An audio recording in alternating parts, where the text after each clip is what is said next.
White House press briefing today, Josh Earnest said, hey, don't be surprised if President Castro makes a visit to America to celebrate our new accord. And then there was a question from Jonathan Karl of ABC News.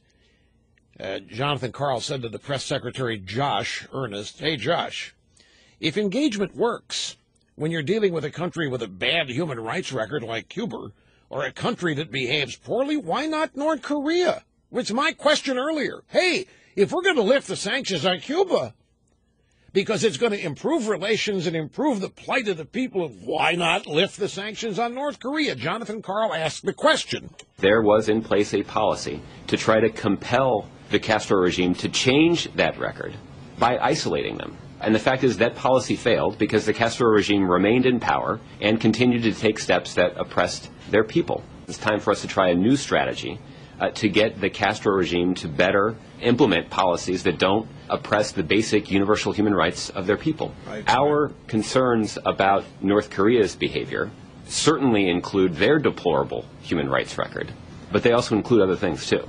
It includes significant concerns with their nuclear program.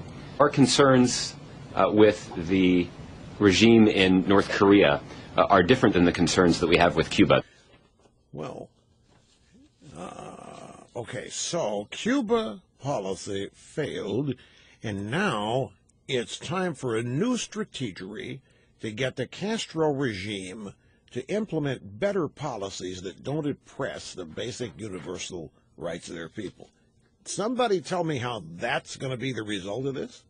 We're going to prop up the Castro economy, and he have to make any concessions? So Castro, good enough is in his heart, realizing what a wonderful friend he has in Obama, is going to open up the jails. And I guess this message on North Korea, hey, if it's good for Cuba, why not North Korea? Well, give us time. Just give us time. And then he did say in the same press conference that it's quite possible, maybe even likely, there'll be a visit to Washington from President Castro. I don't know if that's Raul or Fidel, because I think Raul's the president. Fidel is the president emeritus in bed, or wherever he is. Now, he'd probably show up, too. I mean, it's going to be gloat time like you can't believe. Can you imagine Obama throwing off the White House? Okay.